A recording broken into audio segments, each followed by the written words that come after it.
Well, thank you, Senator Buono, for meeting up with us. We really appreciate it. How's the campaign going so far? The campaign is going great. Really energized and enthusiastic. Every day is a new adventure, and having a lot of fun. We picked a running mate, Millie Silva, and I'm sure you'll be asking me about that. But that's the most recent thing that's happened that is of momentous decision, and very, very thrilled about it. Excellent, excellent. I'm a lifelong New Brunswick resident. In our newspaper, we're just obsessed with New Brunswick. Everything to do with New Brunswick and stuff. So, I love New Brunswick. do you? I was going to ask you, what are some of your best memories in New Brunswick? Well, when I graduated Rutgers Law School in Camden, I moved from South Jersey to Highland Park because my first job was as a law clerk at the courthouse. And so that's when I just first became acquainted with New Brunswick, our county seat in Middlesex County. And from there, I just never left. My second job, I became a public defender after that. We were on the corner of Bayard. We're on the corner of Livingston Avenue and New Street. That's where it used to be. And so I was back and forth to the courthouse. And then from there, we opened a law practice, a private law practice on Livingston Avenue. Oh no, first it was on the corner of Bayard and George, and then we moved to Livingston Avenue. So, and now here we are at my campaign headquarters, right in Livingston, right in the heart of New Brunswick. And boy, has it changed over the last 20 years. Excellent. Do you have any favorite places in New Brunswick that you like to visit? Other than headquarters, right here. Yeah. I love Evelyn's. It's a great restaurant.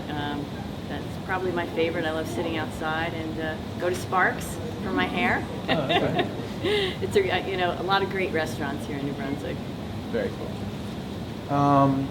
In regards to the upcoming election, what do you think are the biggest differences between you and Governor Christie? Where do I begin? Okay. Well, what people will find out is that they will, have someone as a governor in Barbara Buono and Lieutenant Governor Millie Silva who care about the middle class and the working poor. That is our priority. This is a governor whose policies have just turned his back on the 99% of New Jerseyans and favored the very wealthy at the expense of everyone else. And so they will know that Barbara Buono and Millie Silva are people that will have their back, will go to bat for them. And that's because, Millie and I understand the struggles people are experiencing because we've lived them. My dad was an immigrant. He came here when he was 3, didn't speak a lick of English, and we settled lived up in as Millie did in poor circumstances. And both of us had the opportunities to, with hard work and then somebody giving us a chance to lift ourselves up, we're able to get a good education, and we wouldn't be here without those opportunities that New Jersey gave for us. And really, that's what it's all about. For me, it's about creating the opportunities that I had growing up. And, so that we can create good paying jobs right here in New Jersey so that our kids can stick around. So speaking about poverty, as governor and with Millie as lieutenant governor, what would you do specifically to combat, the rising poverty in New Jersey, especially in cities like New Brunswick? No, absolutely. As we know, New Jersey has the highest unemployment in the region. When I say the region, not just New York, Pennsylvania, Connecticut, Delaware. And, people need jobs. They're struggling. One of the first things I would do is I would assign a minimum wage increase and tie it to a cost of living. I would not have cut taxes. I would not raise taxes on the working poor as this governor did by cutting the Earned Income Tax Credit, which is a tax assistance for the working poor. I would create jobs in New Jersey. I'd have a real economic plan that focused on investing in our workers of today, and by retraining them for the jobs that are in demand, the good paying jobs, the new highly skilled jobs, and on the workers of tomorrow, our students. I'd invest in higher education. I would invest in K through 12 to make sure that our students not just have those skills that they needed once they graduated high school, because as you know, everybody doesn't have to go to college, but also make sure that our colleges have the resources to give our kids the training they need, and also to keep tuition affordable. When I went to Montclair State and Rutgers Law School, I couldn't have done it if tuition was outpaced the people's wages as it does today, and I still couldn't do it. I had to have assistance, tuition assistance, work study. I had a national defense student loan in law school, and I didn't have to start paying it off until I was out of law school for a year. So that's 4 years without paying the loan off, and then at 3% interest. But I also had to use another loan at Howard Savings Bank. I didn't even have the $500 to deposit to qualify. and I borrowed it, but I did it, and I did it because tuition was affordable back then, and there were jobs to pay off the loans when I graduated. I'm sure you know of people that don't even go to college or graduate school because they're afraid they'll be in such deep debt that their credit rating will be hurt for the rest of their lives, and that's not a good thing. We have to have the jobs so that kids feel that they can get the training, education, and preparation that they need to succeed. You can tell I feel strongly. It's a huge issue for me because I know I have loans for my grad. So. Well, yeah, I know I wouldn't. I'm under no illusion that if I didn't have the opportunities that were given to me living here in New Jersey, that I would not just have become a lawyer, but be running for governor of the state of New Jersey. So I feel very fortunate that I grew up in a state like that. Excellent. Governor Christie has been widely credited with showing leadership in response to Hurricane Sandy. As governor, if you were governor, what would you do differently from what he did, and what are your plans to address the effects of climate change throughout the state and the nation? When you said what would I do different than he did with respect to Sandy, or in terms of just general leadership? Specifically on his handling of the aftermath of the storm. Okay. Well, I can tell you going into Sandy, I would have handled it differently. I would have followed the experts. This governor, it's a reflection of him being in denial of climate change. I was the prime sponsor of the Global Warming Response Act and a big advocate of New Jersey staying in the Regional Greenhouse Gas Initiative, which, as you know, reduced greenhouse gas emissions and created green jobs. This governor unilaterally withdrew New Jersey out of that. What I would have done is I would have followed the experts who said they knew the storm was coming. And what we should have done is we should have moved our trains to higher ground as New York did, and instead we have hundreds of millions of dollars of damage that we could have avoided, number one. Number two, we knew before Sandy hit that we were having these much more extreme and frequent weather patterns. We knew from Hurricane Irene, the ice storm after that. What he should have done is planned better and done what other states like Connecticut did and gone out to bid, figured out and negotiate the best price for someone to do cleanup in the aftermath. He didn't, but he listened to his buddy Haley Barbour, former governor of Mississippi, who was Chris Christie's mentor. Who Chris Christie said that if he wasn't for Haley Barbour, he wouldn't be governor of the state of New Jersey. Haley Barbour calls Chris Christie a couple days before the storm's coming. He says, "Hey, I got a great deal for you. The state of Connecticut has a list of vendors, and why don't you hire Ashbrit, who Haley Barbour just so happens to be a lobbyist for?" So without any question, without any negotiation, he says, "Sure." So we know that we have this no-bid contract that is charging sometimes double the price that other towns have for cleanup in the aftermath of Sandy. So those are two things I would have done differently going into Sandy. In the aftermath of Sandy, what I would have done is I wouldn't have just had press conferences and ribbon cuttings on the boardwalk. I would have made sure that we had the day after, as soon as we were on our feet again, I would have sat down with every mayor, with every county, and had a plan specific to every municipality. This governor did not do that. He waited and waited to see what FEMA was going to hand down to us. People need to have answers. There are people who are so many people that live not within a view of the boardwalk. That I just went to visit Union Beach, for example. People are living in trailers still. They're getting no answers from the Department of Community Affairs, and they're trying to get assistance. It's a complex, complicated maze, and this governor has not helped real people in need. So they're really in the same situation that they were in the immediate aftermath of Hurricane Sandy. That should not be. Back in December, Governor Christie cited your opposition to Martin Perez's appointment. How do you feel now that Mr. Perez has joined the Rutgers Board of Governors? This governor has, I know there's a legal case going on that, and I haven't really weighed in on the merits of it. That's something for the court to decide, and this is an appointment that the governor made without the senatorial courtesy, and we'll see what the courts decide on that. You also said that you were against Senator Sweeney's bill to abolish the Rutgers Board of Trustees. Yes. Do you think that the governor is behind this effort? I have no idea. It doesn't matter to me. I really don't spend a second of time knowing what the governor's behind or not. But I will tell you what I am certain of. I think that I'm very concerned as a Rutgers alumna that this will so politicize. I don't see the need for it. I mean, if you look at the way other institutions are run. There are the ones that are so politicized, like I think will happen if it's purely governor's appointments on the Board of Governors. I think this could seriously jeopardize Rutgers' future in terms of drawing down grants. I know that I've talked to alumni that are very concerned, that have said that they will stop contributing to Rutgers if that happens.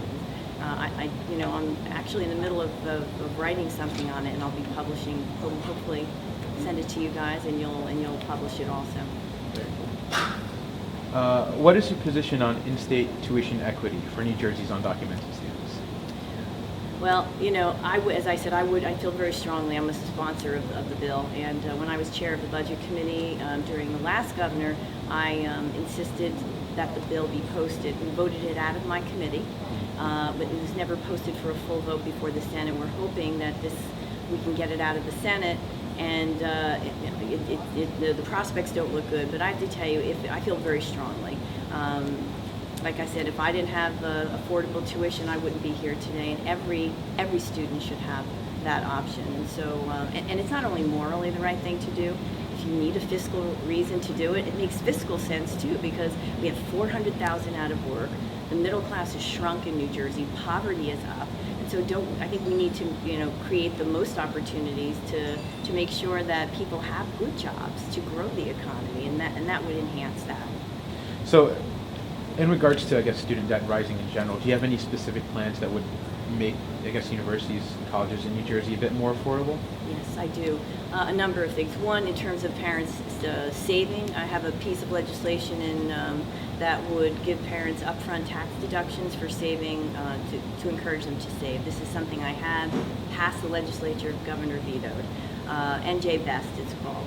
In terms of making tuition more affordable, I think we need to just go back to where we were and start seeing and demonstrating by our investment that higher education is key, not just to the economy, but just for the future, for our kids having the opportunities that they need. So I'd like to see a stable source of funding instead of every single year. I've been on the budget for a long time. I was budget chair, and every single year when we have diminishing revenues coming into the state, it seems as though higher education is always one of the first things to be cut. And I think it should be one of the last things to be cut. So I'd like to, what I tell people is I will be the education governor, the higher education, and just the education governor in general. And what that means is we need to, get back to a point in New Jersey where our investment in education reflects that it is a top priority. Great. Senator, I want to ask, I think we're still haven't heard from the governor on the Supreme Court decision about the Voting Rights Act. How do you feel that the governor hasn't commented? You obviously have a strong opinion. I do, because I feel very strongly about our voting rights, our civil rights. The voting rights legislation is one of the signature accomplishments of the civil rights movement. When Lyndon Baines Johnson signed it with Martin Luther King at his side, and so many people have given their lives to protect and create an atmosphere where people weren't afraid to vote. I mean, I have to really question, is this really 2013 that we're refighting this battle where, people had to face impediments or obstacles to voting? I remember reading about the days when people had literacy tests before they could vote, had to pay a poll tax. And, when it's interesting that when Barack Obama was up for re-election, all of a sudden we have all of these voter ID laws that people are passing. And I think that I think the best laid plans, thank God they didn't come to pass, but it was a little too close for comfort for me. And all of a sudden, Chief Justice Roberts writes this opinion saying that, oh yeah, the days of Jim Crow are gone, so we don't need to have any oversight of these states that have essentially legitimized bigotry. And, so gutted the Voting Rights Act. And, I think that for this governor this is somebody who's not averse to giving his opinion, even when it's unsolicited. And now it has been solicited on at least 3 occasions, and he's been extremely dismissive, saying, oh yes, I was in my car, I can read just so much. I was reading the comptroller's report, I think. And then one time he said he was on vacation. And it's just reprehensible, I think. And this is someone who, in his mind at least, would be president. And for somebody who has those aspirations to not have an opinion or not think it's important enough to frame an opinion on an issue as fundamental to democracy as voting rights, I think speaks volumes about his future. So what do you think could be better about New Jersey's access to the ballot? Like, I know there's been attempts to expand early voting. Yes. I've heard you speak forcefully about that on the floor of the Senate. There's also a lawsuit that would, trying to make it so the state offers the option to do same-day voter registration instead of having to register 21 days in advance of the election. How do you feel about those reforms, and what do you think we could do better as New Jersey? Well, we need a governor that would actually sign them, and this governor has shown that he's refused to sign the early voting legislation. Nia Gill's legislation is it would have gone a long way to increasing voter participation. This governor vetoed it, citing that it was too expensive. So he's not interesting. He's not willing to invest money in increasing voter turnout, but he doesn't hesitate a moment when he's spending untold millions of dollars on a senseless special election for the United States Senate to fill Frank Lautenberg's seat, instead of having it, as you know, on the same date as the gubernatorial and all the legislative freeholder races on November 5th, Tuesday, November 5th. We're having it 20 days before that, on a Wednesday to boot. It's costing the taxpayers money. It's going to increasingly disenfranchise people because they don't know about you talk to people, and we are trying to make sure people know about it, and they just don't. So you need to have a governor that has that as a priority, and unfortunately this governor does not. You have experience with law enforcement here in Middlesex County. In New Brunswick, we've had issues with police misconduct. And do you think that it's inherently a conflict of interest to have the county prosecutor's office handle matters that are basically investigating local police in that same county? Well, I know that there was an issue recently, particularly in Edison, and the county prosecutor that was an extreme situation, and I know the county prosecutor was called in to investigate, and it seemed as though nothing changed in that instance. So I know that there was, under certain circumstances, I think that it merits outside oversight, and in that case it certainly did. Also on the topic of law enforcement, Joe Spicuzzo pled guilty. What's your reaction to his guilty plea? And this stuff was in the newspaper 15 years ago. Why did you think that it took so long for the judicial system to take action? I have no idea. I will tell you that if somebody breaks the law, as he obviously did, that they should be punished to the fullest extent of the law. Also wanted to ask you, the first time I met you, I was down lobbying and trying to wanted to stop a really bad bill that was going to affect us here in New Brunswick. It was basically, I remember it made it so that we'd have to wait 10 years to run a ballot question instead of when it used to be like 3 or 4 years was the legal statutory limit. And I know that somehow you ended up voting for that bill, even though you said you were against it. And I just want to know if that's something you'd be willing to say that you don't support, and that you would change it if you could. Well, I think 10 years is far too much, but that's where you guys come in. That was at the end of a session, as I recall, right? Where we have like a deluge of legislation, which really does not benefit the democratic process. And that's why you are such a resource to legislators, because, as much as we try and be on top of every issue, this is something that you unfortunately didn't weigh in soon enough. I think it was after the fact that we talked, and I think that a lot of us reevaluated our positions on that. Yeah, we kind of got stuck. Yeah. You know how it is. And just one last question I have to ask. Can you tell us about your involvement with Women for Good Government? It was a political action committee that I think Amy Pappy was involved in. I'm sorry, I don't know about it. Tell me. It's called Women for Good Government. It was, it was covered heavily beginning last April. Some of these political action committees that seemed to be operating as conduits for the funds, and this was one of them. And I believe the campaign got some money from that organization. I also you worked with Amy Pappy in the past, right?